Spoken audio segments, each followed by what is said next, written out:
Shalom Bapak Ibu, Shalom semuanya. Judul renungan kita adalah Hukum Taurat dan Anugerah. Zakeus yang pendek memanjat pohon untuk dapat melihat Yesus. Dia pemungut cukai dan pendosa yang kaya.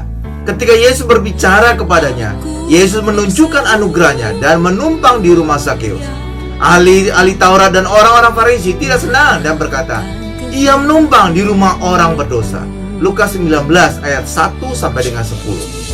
Di rumah, Zakeus berkata akan memberi setengah kekayaannya kepada orang miskin, dan kepada orang yang dia peras akan dikembalikan 4 kali lipat.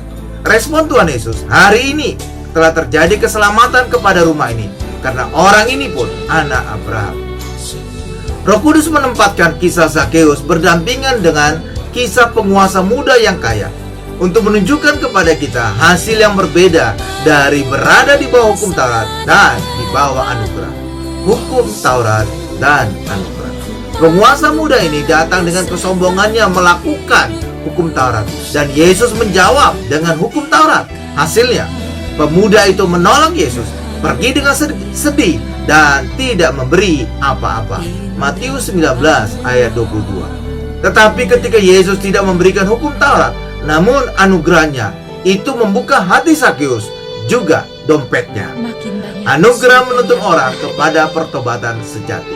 Saat Anda mengalami anugerah Allah, Anda menjadi murah hati. Zakeus tahu, sebagai pemungut cukai yang berdosa, ia tidak pantas meminta Yesus datang ke rumahnya. Tetapi kebaikan Tuhan melebihi harapannya. Sama seperti Petrus berlutut ketika melihat kebaikan Yesus. Zakeus dituntut untuk bertobat ketika mengalami kebaikan Yesus. Roma 2 ayat 4. Zakeus tahu bahwa dia tidak layak. Itu sebabnya Yesus dapat memberi anugerah kepadanya.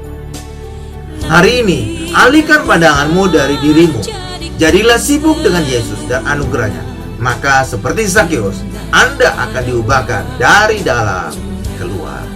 Hukum Taurat dan anugerah. Amin Bapak Ibu. Tuhan Yesus memberkati.